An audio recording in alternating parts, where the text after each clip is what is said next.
اس نے کون سا جا کر چیک کر لینا ہے، تھوڑا شو مارنے میں کیا حرج جاتا ہے۔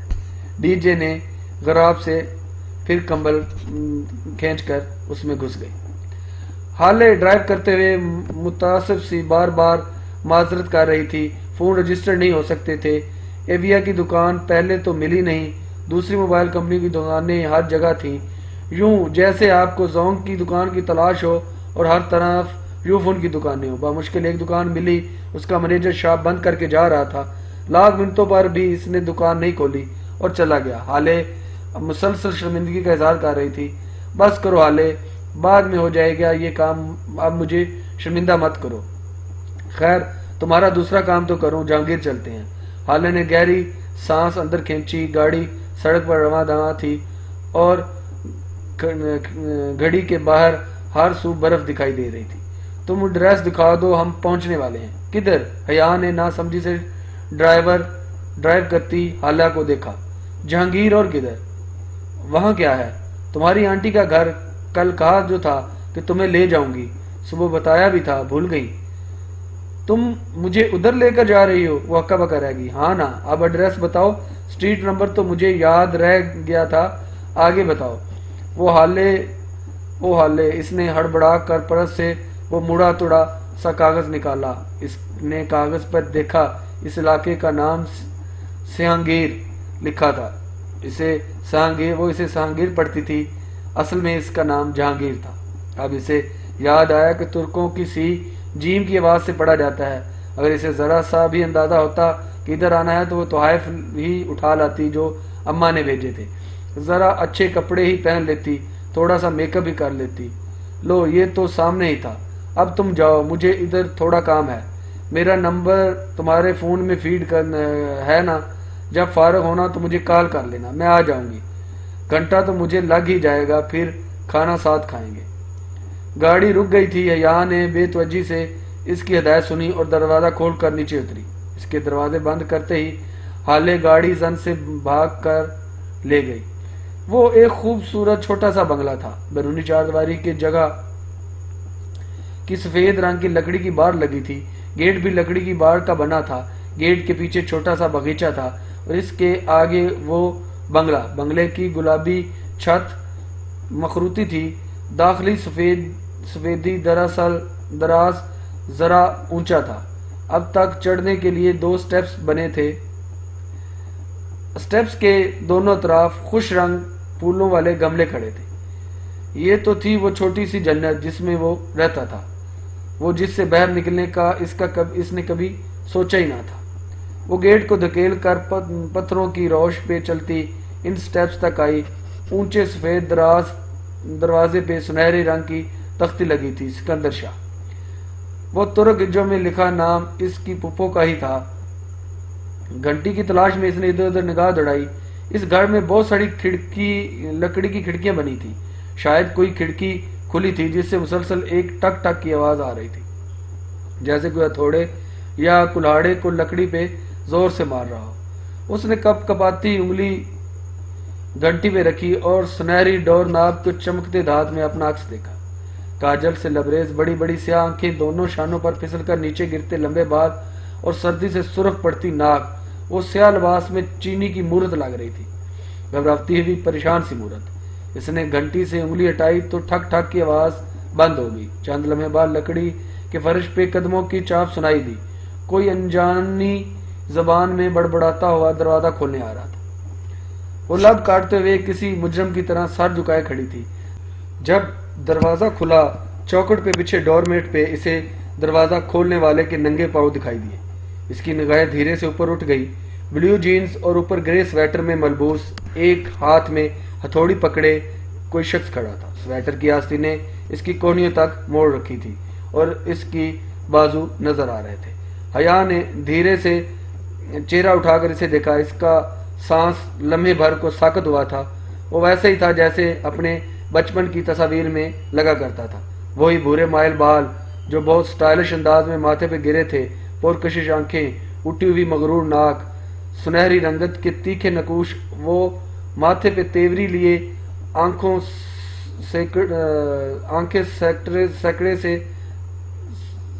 سکوڑتے ہوئے سے دیکھ رہا تھا۔ بلا شبہ وہ بہت ہینڈسم تھا۔ سن کم سن اس نے ترک میں کچھ پوچھا تو وہ چونکی۔ سبین سکندر کا گھر یہی ہے؟ جی یہی ہے، وہ انگریزی میں بتا کر سوالیہ جانچتی نگاہوں سے اس کی طرف دیکھنے لگا۔ اس لگا وہ بوسفورس کے پل پہ ہتھیلیاں پھیلائے کھڑی ہے اور نیلے پانیوں کو چھو کر آتی ہوا اس کے بال پیچھے کو اڑا رہی ہے۔ وہ کسی گہرے خواب کے زیر اثر تھی، حسین خواب کے۔ میں ان کی مہمان ہوں، پاکستان سے آئی ہوں، وہ اٹک اٹک کر بول رہی تھی۔ اس کے سامنے اس کی ساری خود اعتمادی ہوا ہو گئی تھی۔ وہ ایک دم بخود ہو کر خود کو بہت کمزور محسوس کرنے لگی تھی۔ کیسی مہمان؟ اس کا انداز اکھڑا اکھڑا سا تھا، جیسے وہ کسی ضروری کام میں مصروف تھا جس میں حیا مخل ہوئی تھی۔ میں حیا ہوں، حیا سلمان۔ اس نے پر امید نگاہوں سے جہان سکندر کے چہرے دیکھا کہ ابھی اس کا نام سن کر اس کی پرکشش آنکھوں میں شناشائی کی کوئی رمق۔ کون حیا سکندر؟ کون حیا سلمان؟ اس کے قدموں تلے باسفورس کا پل شک ہو گیا تھا اور وہ بے دم سی نیچے گہرے نیلے پانیوں میں جا گری تھی۔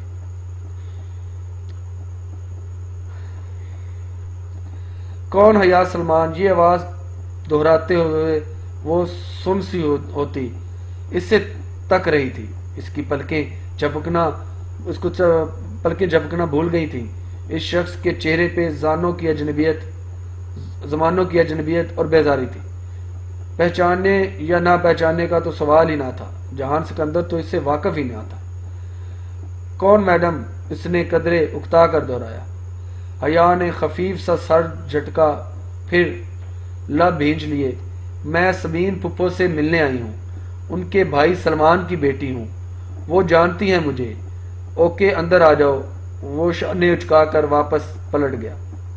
وہ جھجک کر اوپر زینے پہ چڑھی پائیدان کو دیکھ کر کچھ یاد آیا تو فوراً پیر جوتوں سے نکالے اور لکڑی کے فرش پر قدم رکھا۔ فرش بے حد سرد تھا۔ دور راہداری اس کے پار جہان، اور اس نے جہان کو جاتے دیکھا۔ وہاں سے ہتھوڑی کی ٹھک ٹھک پھر سے شروع ہو چکی تھی۔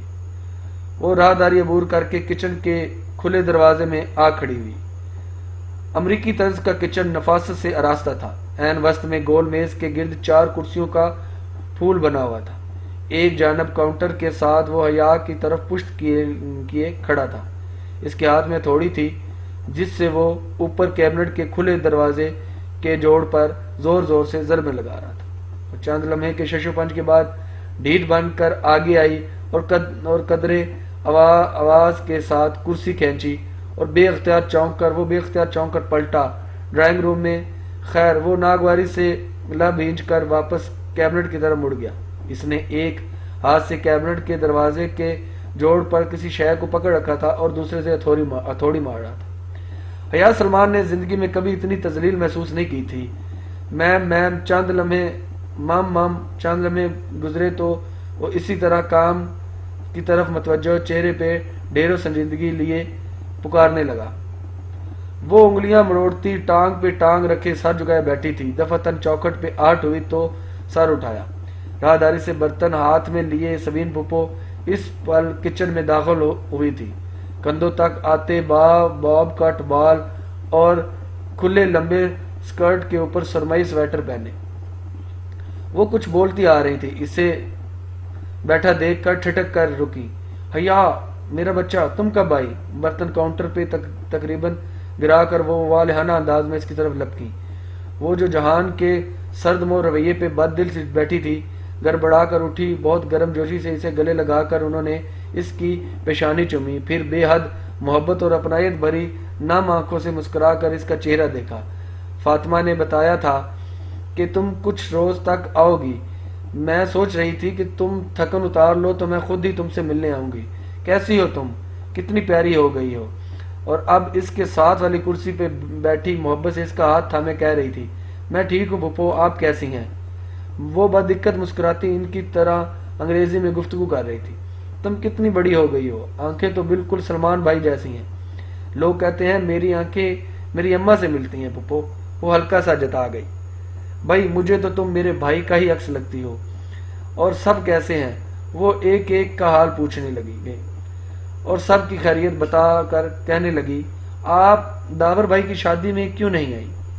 داور بھی کتنا بڑا ہو گیا ہے ماشاءاللہ، شادی بھی ہو گئی، کیسی رہی شادی؟ میں نے ویڈیو دیکھی تھی تمہاری۔ اس نے چونک کر انہیں دیکھا۔ کون سی ویڈیو؟ اس کا سانس رکنے لگا، ایک دم ہی کمرے میں بہت گھٹن ہو گئی تھی۔ وہ جو ولیمے پر اسٹیج پہ بنائی گئی تھی اور تم نے ریڈ فراک پہن رکھی تھی، میں نے روہیل کے فیس بک پہ دیکھی تھی۔ روہیل سے آپ کا کانٹیکٹ ہے؟ اس کی رکی سانس ایک خوشگوار حیرت کے ساتھ بحال ہوئی۔ وہ اور آپ فیس بک یوز کرتی ہیں؟ وہ ان دنوں کی جانب پشت کیے کیبنٹ کے دروازے پہ اس طرح ضربے لگا رہا تھا۔ ہاں، بس روہیل کی البمز دیکھ لیا کرتی ہوں۔ تم استعمال کرتی ہو فیس بک؟ نہیں، پہلے کرتی تھی پھر چھوڑ دیا، مجھے یہ سوشل نیٹ ورک پسند نہیں۔ ہر شخص آپ کی زندگی میں جھانک رہا ہوتا ہے، انسان کی کوئی پرائیویسی نہیں رہتی۔ حیا نے جواب دیا۔ او حیا، تم جہان سے ملی؟ ایک دم خیال آنے پہ انہوں نے گردن پھیر کر اپنے بیٹے کو دیکھا جو چہرے پہ ڈھیروں سختی لیے اپنا کام کی جانب متوجہ تھا۔ جہان، تم حیا سے ملے؟ یہ سلمان بھائی کی بیٹی اور روہیل کی بہن ہے، تمہاری فرسٹ کزن۔ ہوں، مل چکا ہوں۔ وہ اب جھک کر دروازے سے کیل نکال رہا تھا۔ یہ رشتہ داریاں یاد رکھنے کے معاملے میں بہت پور ہے، ویسے کوشش تو کرتا ہے، اسے رشتہ دار یاد بھی رہتے ہیں۔ والدین؟ اچھا، دراصل پھپھو انسان، اب حیا نے کہا، دراصل پھپھو انسان کو رشتے تب یاد رہتے ہیں جب اس کے ماں باپ اسے رشتے یاد دلائیں۔ بچوں کا کیا قصور؟ سارا قصور تو والدین کا ہوتا ہے۔ اگر والدین ہی اولاد کو کبھی رشتہ داروں سے نہ ملوائیں تو الزام کس کے سر پر رکھا جائے؟ سبین پھپھو کا جوش و خروش سے دمکتا چہرہ پھیکا پڑ گیا، مگر وہ اس طرح تلخی سے کہتی جا رہی تھی۔ جہان اب بھی کام میں مصروف تھا۔ مثلا اب آپ لوگ ہیں، آپ کئی دہائیوں سے ادھر مقیم ہیں اور شاید آپ کا واپس آنے اور اپنے خونی رشتوں سے ملنے کا دل ہی نہیں چاہتا، تو ہی نہ یہ انفیئر نہیں؟ پھپھو کا چہرہ سفید پڑ گیا تھا، لٹھے کی مانند سفید اور پھیکا۔ پھر وہ بد دقت ذرا سا مسکرائی اور ہولے سے سر جھٹکا۔ ٹھیک ٹھیک کہہ رہی ہو، بس کبھی آ ہی نہیں سکے۔ اب وہ مطمئن تھی، اپنے لہجے پہ اسے قطعی افسوس نہ تھا۔ یہ ان لوگوں کی بے رخی تھی جس کے باعث اس کا ان سے تعلق ایک سوالیہ نشان بن کے رہ گیا تھا۔ وہ زمین اور آسمان کے درمیان معلق تھی۔ کسی کی منقوع ہو کر بھی خاندان کے لڑکے اس سے امید لگائے بیٹھے تھے۔ اس کڑوی دوائی کا ذرا سا ذائقہ ان لوگوں کو بھی چکھا لوں جنہیں اپنے بیٹے کو یہ بھی بتانا مشکل لگا تھا کہ وہ اس کی کزن ہے، یا شاید اس سے زیادہ کچھ اور بھی بتایا ہو۔ دفعتاً اس کی نگاہ فریج کے اوپر رکھے فوٹو فریم پر پڑی۔ اس میں ایک خوش شکل اور درمیانی عمر کے صاحب مسکرا رہے تھے، سر پہ آرمی کی کیپ اور خاکی وردی کے کندھے پہ سجے تغمے پھول ستارے۔ یہ پھپھا ہے؟ وہ گردن اٹھا کر حیرت سے تصویر دیکھنے لگی۔ سبین پھپھو نے اس کی نگاہوں کے توقع میں دیکھا اور دھیرے سے سر ہلا دیا۔ انسان کو رشتے تب یاد رہتے ہیں جب اس کے ماں باپ اس کو رشتے یاد دلائیں۔ وہ پلٹے بنا خاصا جتا کر بولا تو حیا چونکی۔ وہ تو اس سے اتنا لا تعلق سمجھ رہی تھی، اس کا خیال تھا جہان نے اس کی تلخ باتوں پہ دھیان نہیں دیا، مگر نہیں، وہ بظاہر نظر انداز کیے سب سن رہا تھا۔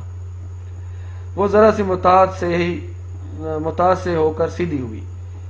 میرا مطلب ہے پھپھو آرمی میں تھے؟ پاکستان آرمی میں؟ نہیں۔ جہان ہتھوڑی سلیب پر رکھ کے آگے بڑھا اور فریج پر رکھا فریم ہاتھ سے گرا دیا۔ تصویر والی طرف فریج کے چھت پہ سجدہ ریز ہو گئی۔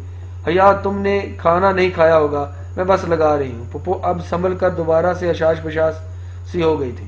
حیا جواب دیے بنا تحیر سے فریج کے اوپر اوندے منہ گرے فریم کو دیکھے گئی۔ اس کے ایک سوال کے جواب میں جس بد مزاجی سے جہان نے فریم گرایا تھا وہ ابھی تک اس پہ خاموش تھی۔ ممی، آپ کا کیبنٹ تیار ہے اور اب کیبنٹ کا دروازہ کھول بند کر کے چیک کر رہا ہوں۔ تھینک یو جہان، باتھ روم کا نل بھی۔ پھپھو نے گول میز پہ پلاؤ کا بڑا سا پیالہ رکھتے ہوئے یاد دلایا۔ آئے ہائے، پھر وہی بد مزہ پلاؤ۔ وہ خفیف سا سر جھٹک کر رہ گئی۔ رہنے دے پھپھو، میں کوئی اگر مگر نہیں، میں تمہارے لیے کچھ خاص نہیں بنا سکی۔ اس لیے اب انکار کر کے مجھے شرمندہ مت کرنا۔ جہان اب دروازے سے ایک ڈبہ نکال کر اندر رکھی چیزیں الٹ پلٹ کر رہا تھا۔ دفتن ڈور بیل بجی۔ جہان نے رک کر راہداری کی سمت دیکھا، پھر ڈبہ وہیں چھوڑا اور باہر نکل گیا۔ شروع کرو حیا، پپو نے مسکراتی آنکھوں سے اسے دیکھتے ہوئے پلیٹ اسے تھما دی۔ اس نے شکریہ کہہ کر چاول اور تھوڑا سا لوبیا کا مسالہ پلیٹ میں نکالا۔ راہداری کے اس پار جہان کسی مرد کے ساتھ ترک میں کچھ بول رہا تھا۔ دونوں کی مدھم سی آوازیں سنائی دے رہی تھی۔ دوسرے ہی چمچ میں وہ پلاؤ سے اسے مزید مزیدار لگنے لگا تھا۔ ڈی جے ٹھیک کہہ رہی تھی، ان کا کھانا صرف سفر کی متلی کے باعث برا لگ رہا تھا۔ پپو آپ کے ہاتھ میں بہت ذائقہ ہے حیا۔ اس کا چمچہ پکڑے منہ تک جاتا ہاتھ اور بات دونوں رک گئے۔ بے حد بے یقینی سے اس نے گردن موڑی۔ جہاں راہداری سے اسے پکارتا چلا آ رہا تھا، کیا اس مغرور اور بد دماغ آدمی کو اس کا نام یاد رہ گیا ہے؟ جی، وہ بامشکل بول پائی۔ وہ کچن کے کھلے دروازے سے اندر آیا تو حیا نے دیکھا اس کے ہاتھوں میں ایک کھلے گلابوں کا بوکے اور ایک سفید کارڈ تھا۔ کیا تم یہاں رہنے آئی ہو؟ وہ اس کے سامنے کھڑا سختی سے پوچھنے لگا۔ نہیں۔ وہ سانس روک کے ان سفید گلابوں کے پھولوں کو دیکھ رہی تھی۔ یہ اس کے لیے نئے ہو سکتے تھے؟ نہیں، ہرگز نہیں۔ تو پھر اپنے ویلنٹائن کو میرے گھر کا پتہ دینے کی کیا ضرورت تھی؟ اس نے زیر لب ترک میں کسی غیر مہذب لفظ سے اس نامعلوم شخص کو نوازا اور گلدستہ وہ کارڈ اس کے سامنے میز پر تقریباً پھینکنے کے انداز میں رکھا۔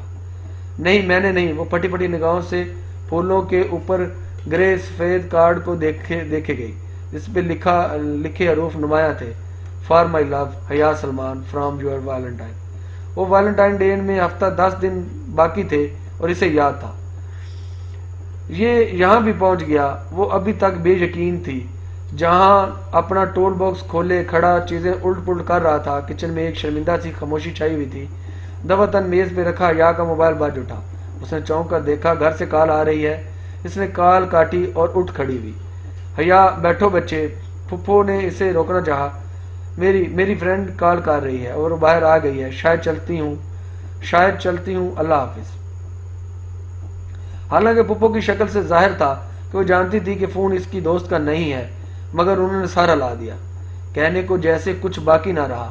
وہ کرسی دھکیل کر تیزی سے باہر نکل گئی۔ میز پر سفید گلاب پڑے رہ گئے۔ ڈور میٹ پر اس کے جوتے یوں ہی پڑے تھے۔ اس نے ان میں پاؤں ڈالے تو دیکھا ایک کاغذ ان پر گڑا ہوا تھا۔ حیا جھکی، وہ کاغذ اٹھایا اور کسی کوریئر کمپنی کی رسید تھی، غالباً جو شاید جہاں نے دستخط کر کے وہیں پھینک دی تھی۔ وہ رسید الٹ پلٹ کر کے دیکھتی تیز قدموں سے گیٹ عبور کر گئی۔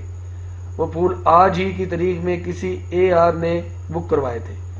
اس اے سے احمد اور آر سے وہ دھیرے دھیرے سڑک کے کنارے چلنے لگی۔ رسید ابھی تک اس کے ہاتھ پہ تھی۔ وہ گھنٹہ بھر پہلے تک خود اس بات سے ناواقف تھی کہ وہ جہانگیر سے آ رہی ہے، پھر اس سے AR کو کیسے علم ہوا کہ وہ اس کا پیچھا کر رہا تھا؟ کیا اس کا توقف کیا جا رہا ہے؟ لیکن ایک پاکستانی افیسر کے ایک غیر ملک میں اتنے ذرائع کیسے ہو سکتے ہیں؟ صرف اسے تنگ کرنے کے لیے اتنی لمبی چوڑی منصوبہ بندی کون کرے گا؟ وہ کالونی کے سرے پر نصب بینچ پر بیٹھ گئی۔ اس کی نگاہیں برف سے ڈھکی گھاس پر جمی تھی۔ اسے حالے کے آنے تک یہیں بیٹھنا تھا۔ اس نے اگلے روز ہی ڈورم آفیسر حقان سے بات کر کے اپنا کمرہ بدلوا لیا۔ اب وہ DJ کے کمرے میں منتقل ہو چکی تھی۔ کمرے میں تیسری لڑکی ایک چینی نژاد لنگ تھی۔ اس کا پورا نام اتنا لمبا اور پیچیدہ تھا کہ اس نے یورپ کے لیے اپنا نام چیری رکھ رکھا تھا، اور وہ ایکسچینج اسٹوڈنٹ تھی اور PhD کر رہی تھی۔ چوتھی لڑکی ایک اسرائیلی یہودی ٹالی تھی، وقتاً ٹالی کے درخت کی طرح لمبی چوڑی اور گھنگریالے بالوں والی۔ وہ بھی ایکسچینج اسٹوڈنٹ تھی۔ اور اس کے ساتھ والے کمرے کے فلسطینی ایکسچینج اسٹوڈنٹ، وہ ہینڈسم لڑکے کا ذکر DJ نے پہلے روز ہی کیا تھا، سے گاڑی پہ تھا۔ وہ فلسطینی لڑکے اور وہ اسرائیلی لڑکی ہر جگہ ساتھ ساتھ نظر آتے تھے۔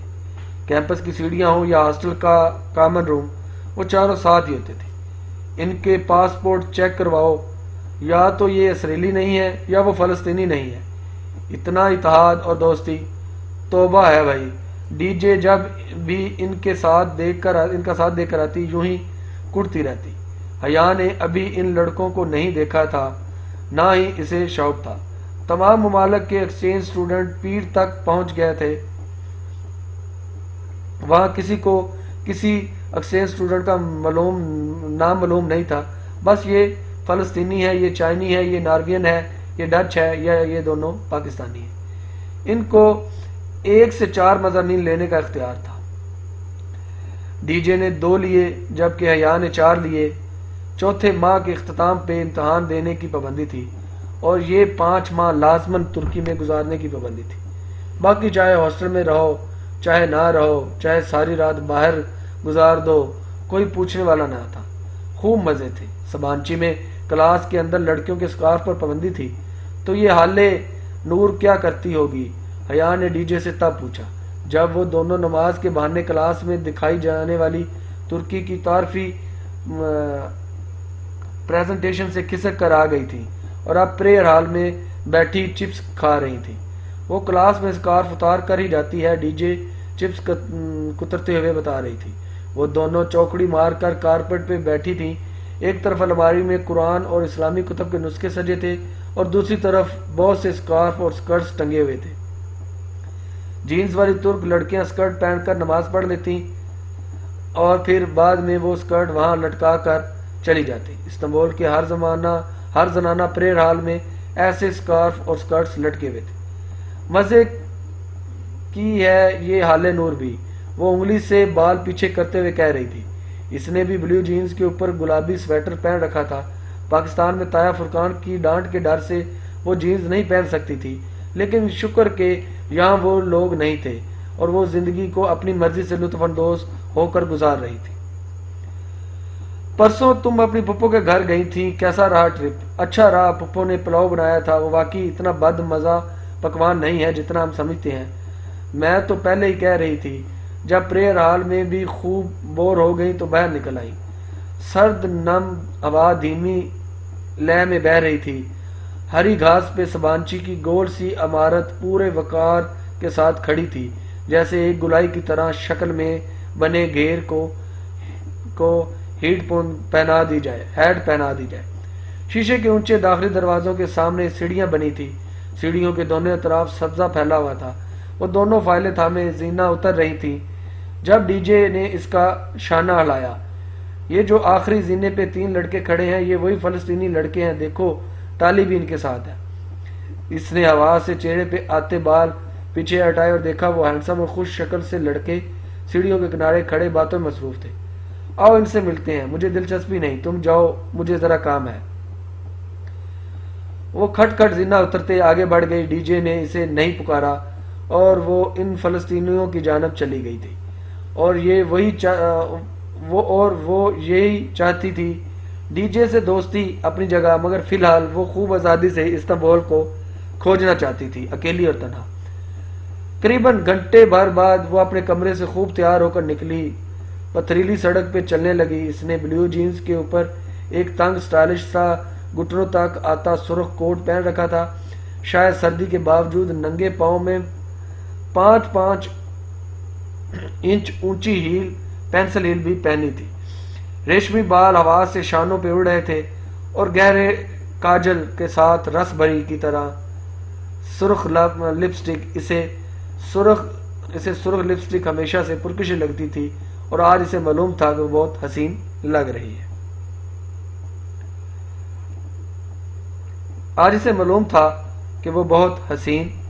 رہی ہے۔ بس سٹاپ آ چکا تھا جب بادل زور سے گرجے۔ یہ بس سٹاپ یونیورسٹی کے اندر ہی تھا۔ سبانچی کی ہیروئن گورسل تھی، گورسل بس سروس۔ وہ سبانچی کے طلباء کے لیے چلتی تھی، وہ انہیں استنبول شہر تک لے جاتی تھی۔ حالے نے اسے گورسل کا شیڈول رٹوا دیا تھا۔ جس دن تمہاری گورسل چھوٹی تمہیں حالے نور بہت یاد آئے گی، اس نے سختی سے تاکید کرتے ہوئے کہا تھا۔ گورسل اپنے مقررہ وقت سے 1 لمحہ تاخیر نہیں کرتی تھی، اور اگر آپ چند سیکنڈ بھی دیر سے آئے تو گورسل گئی۔ اب 2 گھنٹے بیٹھ کر اگلی گورسل کا انتظار کریں۔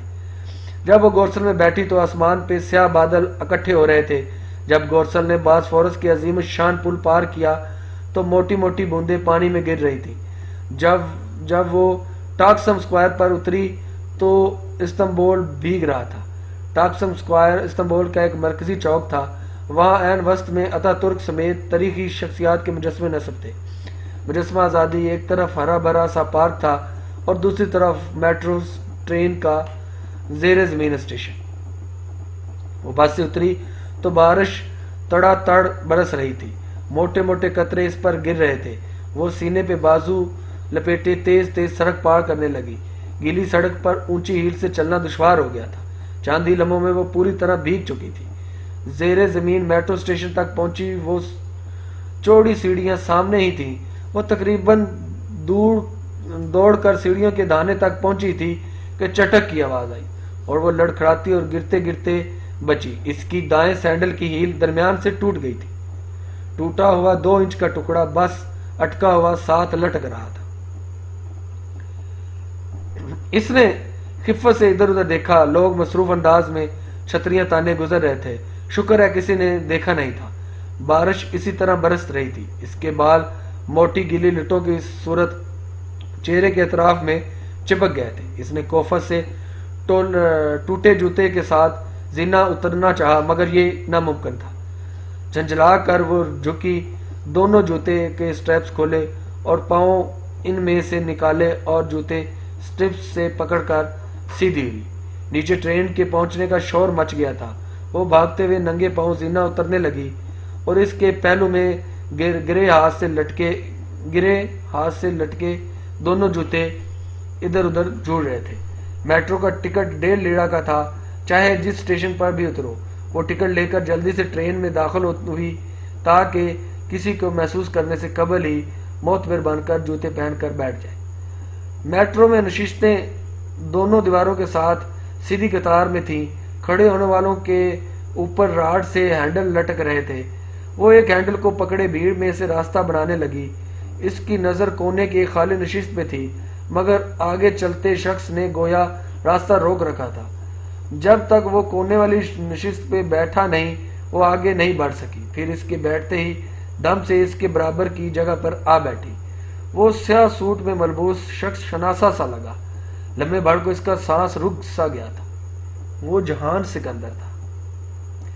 بہت قیمتی اور نفیس سیاہ سوٹ میں ملبوس، جیل سے بال پیچھے کیے وہ چہرے پہ ڈھیروں سنجیدگی لیے اخبار کھول رہا تھا۔